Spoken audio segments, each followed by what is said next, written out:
parole de Dieu.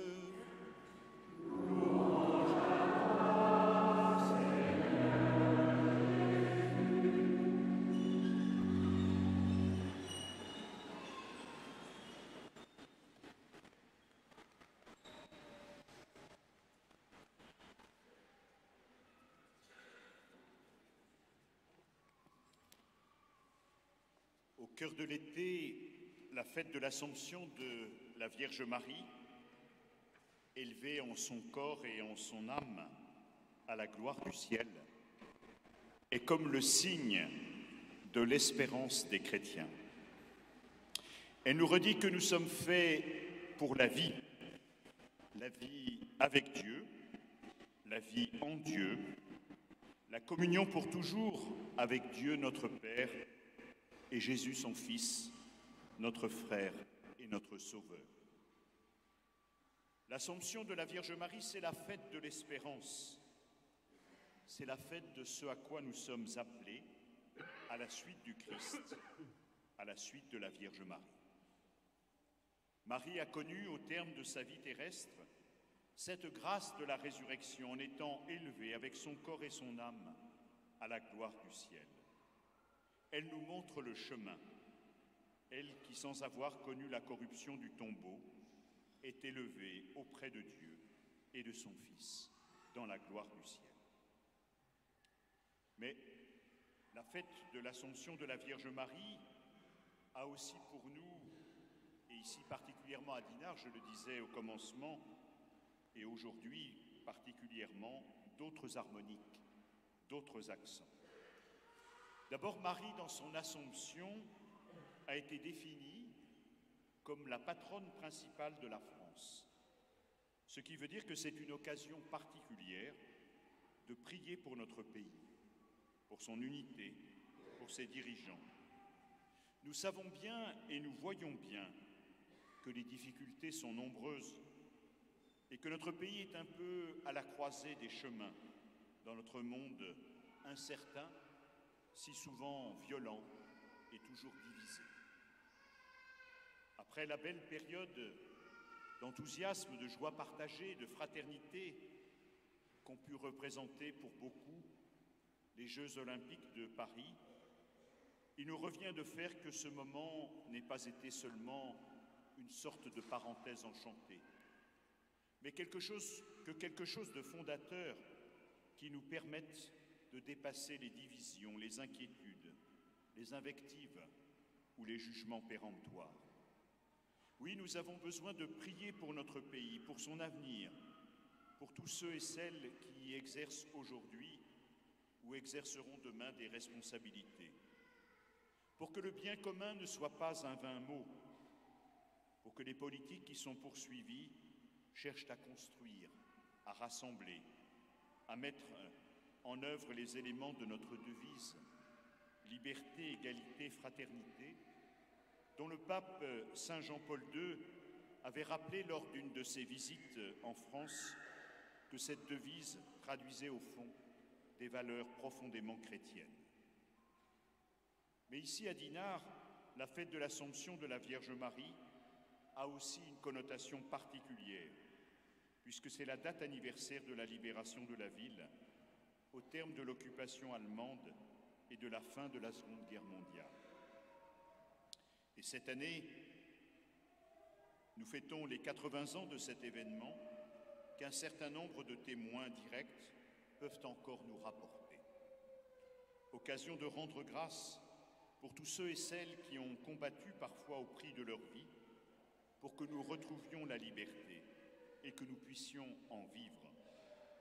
Que nous sachions aujourd'hui nous souvenir et porter dans la prière ceux qui ont perdu la vie dans ces combats d'août 1944, ainsi que les victimes civiles de ces événements dramatiques.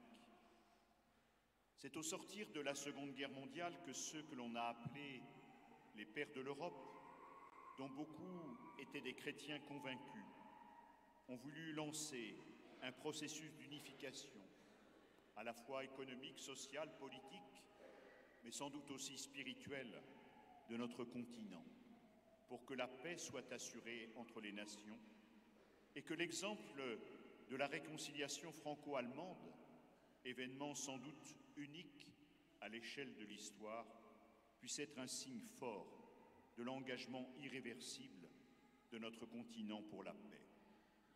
Si aujourd'hui, 80 ans plus tard, la construction de l'Europe ne va pas sans questionnement ou difficulté, nous savons que l'engagement pour la paix est plus que jamais nécessaire, alors que la guerre a refait son apparition avec son cortège de drames et de morts aux confins même de notre continent. Mais célébrer Marie, patronne principale de la France, célébrer l'anniversaire de la libération de la ville de Dinard il y a 80 ans, et forcément nous remettre, nous chrétiens, devant cette dimension de l'espérance que nous donne Marie en son Assomption bienheureuse. Il nous a été donné de réentendre et de méditer l'évangile de la visitation de Marie à sa cousine Élisabeth. Et la première marque que nous pouvons noter, c'est celle de la joie et de la joie partagée. Marie est porteuse d'une promesse inouïe, celle que l'ange Gabriel lui a annoncée en lui apprenant qu'elle serait enceinte sous l'action de l'Esprit Saint, et que l'enfant qu'elle portait était le Fils du Très-Haut, celui qui vient pour sauver les hommes et leur donner la vie de Dieu. Cette promesse, elle dépasse bien sûr Marie, qui sans doute ne comprend pas bien en toute chose ce que cela peut signifier, mais pour laquelle elle se rend totalement disponible. Je suis la servante du Seigneur, qu'il me soit fait selon ta parole, répond-elle à l'ange, l'envoyé de Dieu. Alors la joie de cet événement si inattendu, qui survient dans sa vie et qui en même temps concerne toute l'humanité, pas seulement elle et son fiancé Joseph, cette joie, elle ne peut la garder pour elle.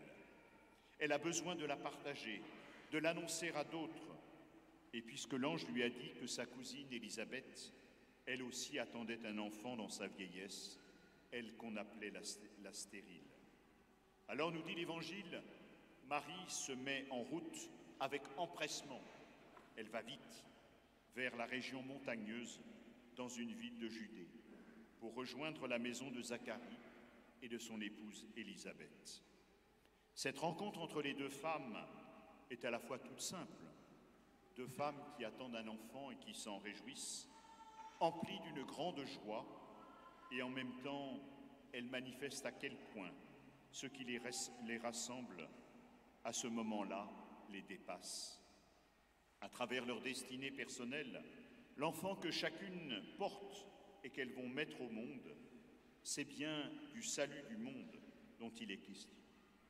Quand Élisabeth entend la salutation de Marie, c'est l'enfant qu'elle porte, le futur Jean-Baptiste, qui tressaille en son sein, et sous l'action de l'Esprit Saint, elle peut reconnaître qui est l'enfant que porte sa cousine Marie. Tu es bénie entre toutes les femmes, et le fruit de tes entrailles est béni.